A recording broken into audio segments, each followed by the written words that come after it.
साईं। श्री साईं सच्चरित्र अध्याय 9। गत अध्याय के अंत में केवल इतना ही संकेत किया गया था कि लौटते समय जिन्होंने बाबा के आदेशों का पालन किया वह सकुशल घर लौटे और जिन्होंने अवज्ञा की उन्हें दुर्घटनाओं का सामना करना पड़ा। इस अध्याय में ये कथन अन्य कई पुष्टिकारक घटनाओं और अन्य विषयों के साथ विस्तार पूर्वक समझाया जाएगा। शिरडी यात्रा की विशेषता। शिरडी यात्रा की एक विशेषता ये थी कि बाबा की आज्ञा के बिना कोई भी शिरडी से प्रस्थान नहीं कर सकता था, और यदि किसी ने किया भी तो मानो उसने अनेक कष्टों को निमंत्रण दे दिया। परंतु यदि किसी को शिरडी छोड़ने की आज्ञा हुई तो फिर वहाँ उसका ठहरना नहीं हो सकता था। जब भक्तगण लौटने के समय बाबा को प्रणाम करने जाते तो बाबा उन्हें कुछ आदेश दिया करते थे जिनका पालन अति आवश्यक था। यदि इन आदेशों की अवज्ञा कर कोई लौट गया तो निश्चय ही उसे किसी न किसी दुर्घटना का सामना करना पड़ता था। ऐसे कुछ उदाहरण यहाँ दिए जाते हैं। तात्या कोते पाटिल। एक समय तात्या कोते पाटिल तांगे में बैठकर कोपर गांव के बाजार को जा रहे थे। वे शीघ्रता से मस्जिद में आए, बाबा को नमन किया और कहा कि मैं कोपर गांव के बाजार को जा रहा हूँ। बाबा ने कहा, शीघ्रता न करो, थोड़ा ठहरो, बाजार जाने का विचार छोड़ दो और गांव के बाहर ना जाओ।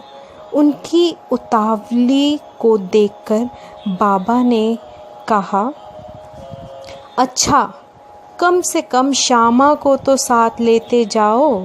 बाबा की आज्ञा की अवहेलना करके उन्होंने तुरंत तांगा आगे बढ़ाया। तांगे के 2 घोड़ों में से एक घोड़ा, जिसका मूल्य लगभग 300 रुपये था, अति चंचल और द्रुतगामी था। रास्ते में सावली विहिर ग्राम पार करने के पश्चात ही वह अधिक वेग से दौड़ने लगा। अकस्मात ही उसकी कमर में मोच आ गई। वह वहीं गिर पड़ा। यद्यपि तात्या को अधिक चोट तो न आई, परंतु उन्हें अपनी साईं माँ के आदेशों की स्मृति अवश्य हो आई। एक अन्य अवसर पर कोल्हार ग्राम को जाते हुए भी उन्होंने बाबा के आदेशों की अवज्ञा की थी और ऊपर वर्णित घटना के समान ही दुर्घटना का उन्हें सामना करना पड़ा था। एक यूरोपियन महाशय। एक समय बम्बई के एक यूरोपियन महाशय नाना साहेब चांदोरकर से परिचय पत्र प्राप्त कर किसी विशेष कार्य से शिरडी आए। उन्हें एक आलीशान तंबू में ठहराया गया। वे तो बाबा के समक्ष नत होकर कर कमलों का चुंबन करना चाहते थे। इसी कारण उन्होंने 3 बार मस्जिद की सीढ़ियों पर चढ़ने का प्रयत्न किया, परंतु बाबा ने उन्हें अपने समीप आने से रोक दिया। उन्हें आंगन में ही ठहरने और वहीं से दर्शन करने की आज्ञा मिली। इस विचित्र स्वागत से अप्रसन्न होकर उन्होंने शीघ्र ही शिरडी से प्रस्थान करने का विचार किया और विदा लेने के हेतु वे वहां आए। बाबा ने उन्हें दूसरे दिन जाने और शीघ्रता ना करने की राय दी। अन्य भक्तों ने भी उनसे बाबा के आदेश का पालन करने की प्रार्थना की, परंतु वे सबकी उपेक्षा कर तांगे में बैठकर रवाना हो गए। कुछ दूर तक तो घोड़े ठीक ठाक चलते रहे, परंतु सावली विहोर नामक गांव पार करने पर एक बाइसिकल सामने से आई, जिसे देखकर घोड़े भयभीत हो गए और तेज गति से दौड़ने लगे। फलस्वरूप तांगा उलट गया और महाशय जी नीचे लुढ़क गए और कुछ दूर तक तांगे के साथ साथ घिसटते चले गए। लोगों ने तुरंत ही दौड़कर उन्हें बचा लिया, परंतु चोट अधिक आने के कारण उन्हें कोपर गांव के अस्पताल में शरण लेनी पड़ी। इस घटना से भक्तों ने शिक्षा ग्रहण की कि जो बाबा के आदेशों की अवहेलना करते हैं उन्हें किसी न किसी प्रकार की दुर्घटना का शिकार होना ही पड़ता है, और जो आज्ञा का पालन करते हैं वे सकुशल और सुखपूर्वक घर पहुंच जाते हैं। भिक्षावृत्ति की आवश्यकता। अब हम भिक्षावृत्ति के प्रश्न पर विचार करेंगे। संभव है कुछ लोगों के मन में संदेह उत्पन्न हो कि जब बाबा इतने श्रेष्ठ पुरुष थे तो फिर उन्होंने आजीवन भिक्षावृत्ति पर ही क्यों निर्वाह किया। इस प्रश्न को दो दृष्टिकोण समक्ष रखकर हल किया जा सकता है। पहला दृष्टिकोण, भिक्षावृत्ति पर निर्वाह करने का कौन अधिकारी है। शास्त्रानुसार वे व्यक्ति जिन्होंने 3 मुख्य आसक्तियां कामिनी, कांचन और कीर्ति का त्याग कर आसक्ति मुक्त हो संन्यास ग्रहण कर लिया हो, वे ही भिक्षावृत्ति के उपयुक्त अधिकारी हैं, क्योंकि वे अपने गृह में भोजन तैयार कराने का प्रबंध नहीं कर सकते। अतः उन्हें भोजन कराने का भार गृहस्थों पर ही है। श्री साईं बाबा ना तो गृहस्थ थे और ना वानप्रस्थ थी, वे तो बाल ब्रह्मचारी थे। उनकी ये दृढ़ भावना थी कि विश्व ही मेरा गृह है। वे तो स्वयं ही भगवान वासुदेव विश्व पालन करता तथा पर ब्रह्म थे। अतः वे भिक्षा उपार्जन के पूर्ण अधिकारी थे। दूसरा दृष्टिकोण, पंच सुना, 5 पाप और उनका प्रायश्चित। सबको ये ज्ञात है कि भोजन सामग्री या रसोई बनाने के लिए गृहस्थाश्रमियों को 5 प्रकार की क्रियाएं करनी ही पड़ती हैं। पीसना, दलना, बर्तन मलना, मांजना और धोना, चूल्हा सुलगाना। इन क्रियाओं के परिणाम स्वरूप अनेक कीटाणुओं और जीवों का नाश होता है और इस प्रकार गृहस्थाश्रमियों को पाप लगता है। इन पापों के प्रायश्चित स्वरूप शास्त्रों ने 5 प्रकार के यज्ञ करने की आज्ञा दी है, अर्थात ब्रह्म यज्ञ अर्थात वेदाध्यान, ब्रह्म को अर्पण करना या वेद का अध्ययन करना। पितृ यज्ञ, पूर्वजों को दान। देव यज्ञ, देवताओं को बलि। भूत यज्ञ, प्राणियों को दान। मनुष्य यज्ञ, मनुष्यों को दान। यदि ये कर्म विधि पूर्वक शास्त्रानुसार किए जाएं, तो चित्त शुद्ध होकर ज्ञान और आत्मानुभूति की प्राप्ति सुलभ हो जाती है। बाबा द्वार द्वार पर जाकर गृहस्थाश्रमियों को इस पवित्र कर्तव्य की स्मृति दिलाते रहते थे और वे लोग अत्यंत भाग्यशाली थे जिन्हें घर बैठे ही बाबा से शिक्षा ग्रहण करने का अवसर मिल जाता था। भक्तों के अनुभव। अब हम अन्य मनोरंजक विषयों का वर्णन करते हैं। भगवान कृष्ण ने गीता में कहा है, जो मुझे भक्तिपूर्वक केवल एक पत्र, फूल, फल या जल भी अर्पण करता है, तो मैं उस शुद्ध अंतःकरण वाले भक्त के द्वारा अर्पित की गई वस्तु को सहर्ष स्वीकार कर लेता हूँ। यदि भक्त सचमुच में श्री साईं बाबा को कुछ भेंट देना चाहता था और बाद में यदि उसे अर्पण करने की विस्मृति भी हो गई, तो बाबा उसे या उसके मित्र द्वारा उस भेंट की स्मृति कराते और भेंट देने के लिए कहते तथा भेंट प्राप्त कर उसे आशीष देते थे। नीचे कुछ ऐसी ही घटनाओं का वर्णन किया जाता है। त्रिखंड कुटुंब। श्री रामचंद्र आत्माराम उपनाम बाबा साहेब त्रिखंड पहले प्रार्थना समाजी थे, तथापि वे बाबा के परम भक्त थे। उनकी स्त्री और पुत्र तो बाबा के एकनिष्ठ भक्त थे। एक बार उन्होंने ऐसा निश्चय किया कि पुत्र व उसकी माँ ग्रीष्मकालीन छुट्टियाँ शिरडी में ही व्यतीत करें, परंतु पुत्र बांद्रा छोड़ने को सहमत न हुआ। उसे भय था कि बाबा का पूजन घर में विधि पूर्वक ना हो सकेगा, क्योंकि पिताजी प्रार्थना समाजी हैं और संभव है कि वे श्री साईं बाबा के पूजनादि का उचित ध्यान ना रख सकें।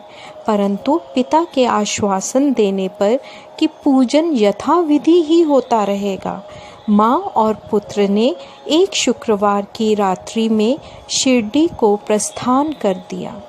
दूसरे दिन शनिवार को श्रीमान त्रिखंड ब्रह्म मुहूर्त में उठे और स्नान आदि कर पूजन प्रारंभ करने के पूर्व बाबा के समक्ष साष्टांग दंडवत करके बोले, हे बाबा, मैं ठीक वैसा ही आपका पूजन करता रहूँगा जैसा कि मेरा पुत्र करता रहा है, परंतु कृपा कर इसे शारीरिक परिश्रम तक ही सीमित ना रखना।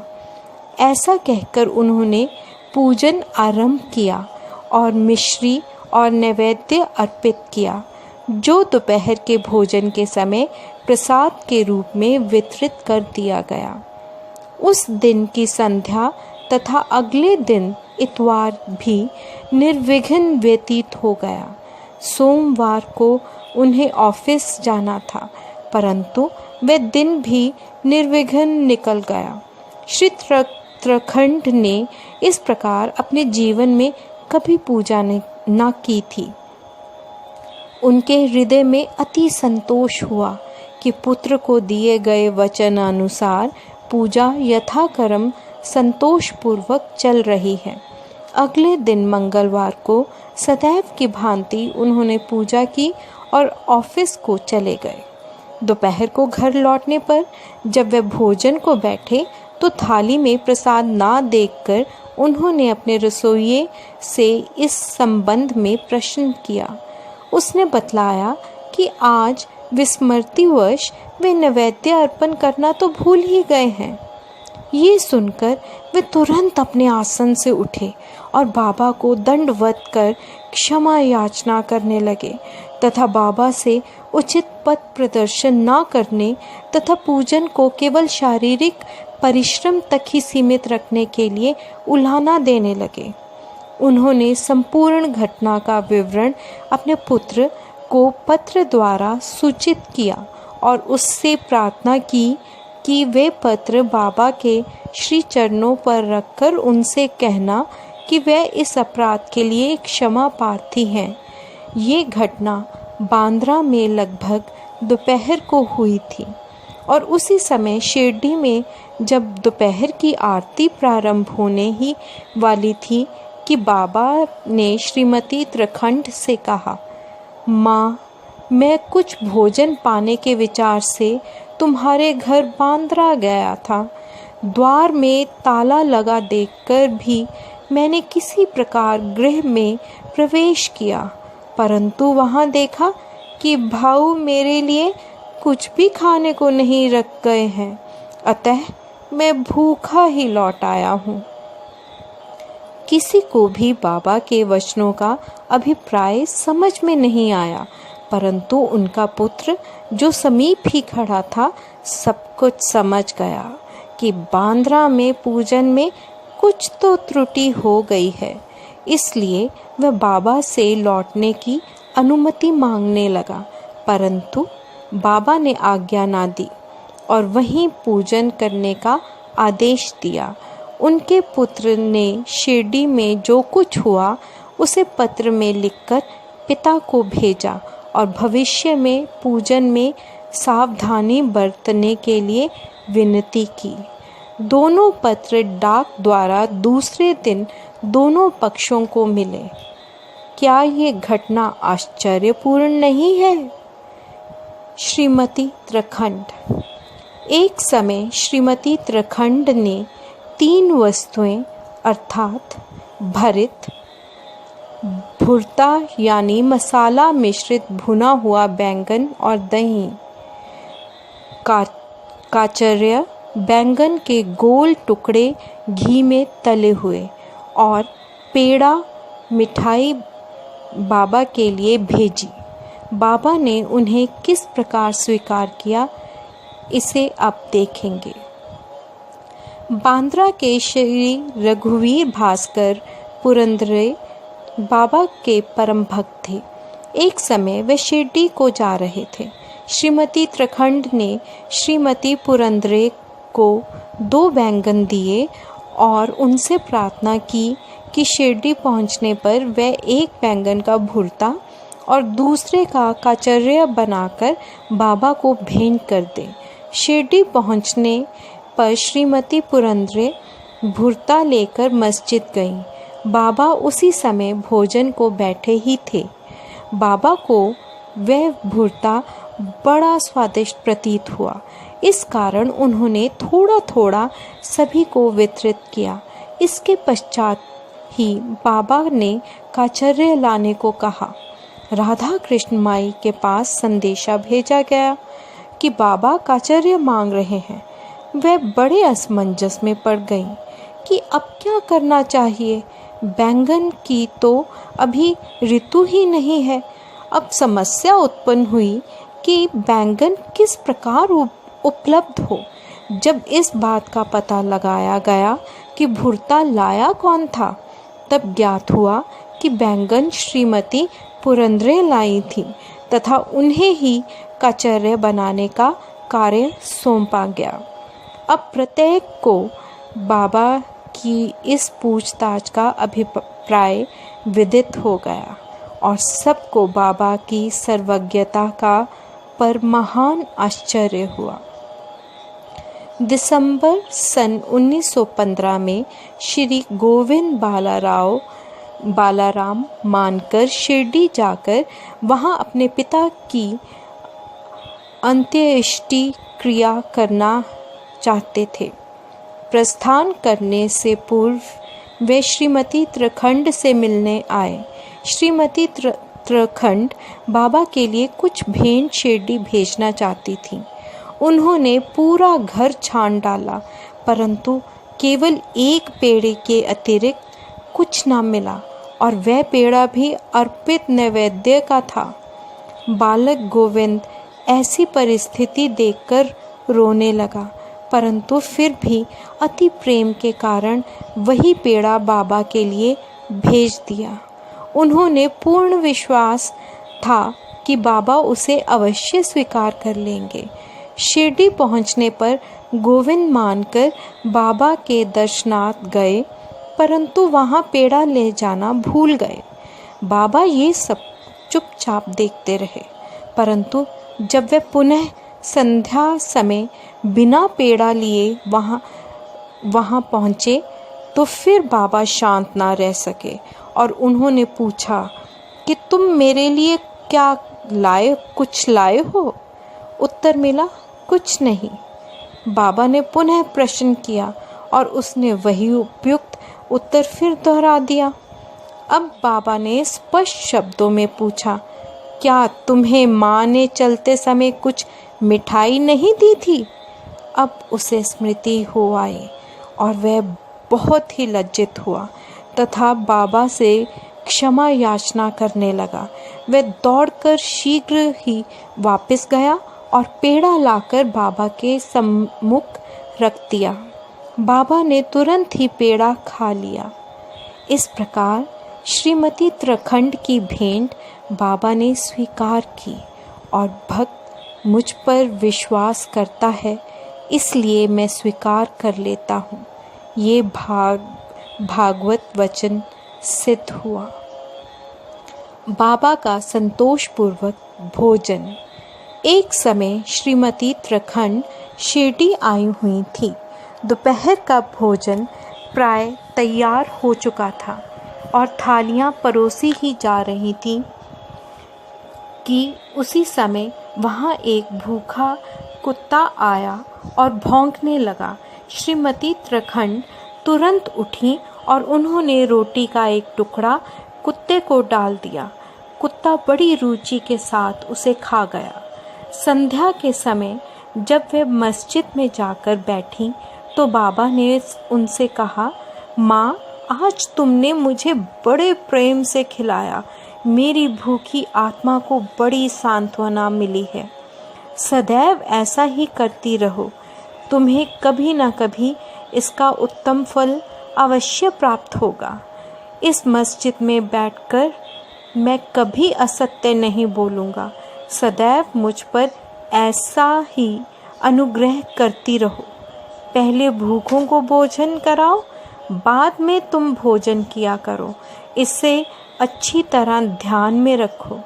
बाबा के शब्दों का अर्थ उनकी समझ में ना आया, इसलिए उन्होंने प्रश्न किया, भला मैं किस प्रकार भोजन करा सकती हूँ? मैं तो स्वयं दूसरों पर निर्भर हूँ और उन्हें दाम देकर भोजन प्राप्त करती हूँ। बाबा कहने लगे, उस रोटी को ग्रहण कर मेरा हृदय तृप्त हो गया है और अभी तक मुझे डकार आ रहे हैं। भोजन करने से पूर्व तुमने जो कुत्ता देखा था और जिसे तुमने रोटी का टुकड़ा दिया था, वह यथार्थ में मेरा ही स्वरूप था और इसी प्रकार अन्य प्राणी, बिल्लियाँ, सूअर, मक्खियाँ, गाय आदि भी मेरे ही स्वरूप हैं। मैं ही उनके आकारों में डोल रहा हूँ। जो इन सब प्राणियों में मेरा दर्शन करता है वह मुझे अत्यंत प्रिय है। इसलिए द्वैत या भेदभाव भूलकर तुम मेरी सेवा किया करो। इस अमृत तुल्य उपदेश को ग्रहण कर वे द्रवित हो गई और उनकी आंखों से अश्रुधारा बहने लगी। गला रूंध गया और उनके हर्ष का पारावार न रहा। शिक्षा। समस्त प्राणियों में ईश्वर दर्शन करो, यही इस अध्याय की शिक्षा है। उपनिषद, गीता और भागवत का यही उपदेश है कि ईश्वासाय मिदं सर्वम, सब प्राणियों में ईश्वर का ही वास है, इसका प्रत्यक्ष अनुभव करो। अध्याय के अंत में बतलाई गई घटना तथा अन्य अनेक घटनाएं जिनका लिखना अभी शेष है, स्वयं बाबा के प्रत्यक्ष उदाहरण प्रस्तुत कर दिखाया कि किस प्रकार उपनिषदों की शिक्षा को आचरण में लाना चाहिए। इस प्रकार श्री साईं बाबा शास्त्र ग्रंथों की शिक्षा दिया करते थे। श्री सद्गुरु साईनाथा प्रणमस्तु। शुभम भवतु। ओम साईं। ओम साईं। श्री साईं सच्चरित्र अध्याय 9। गत अध्याय के अंत में केवल इतना ही संकेत किया गया था कि लौटते समय जिन्होंने बाबा के आदेशों का पालन किया वह सकुशल घर लौटे और जिन्होंने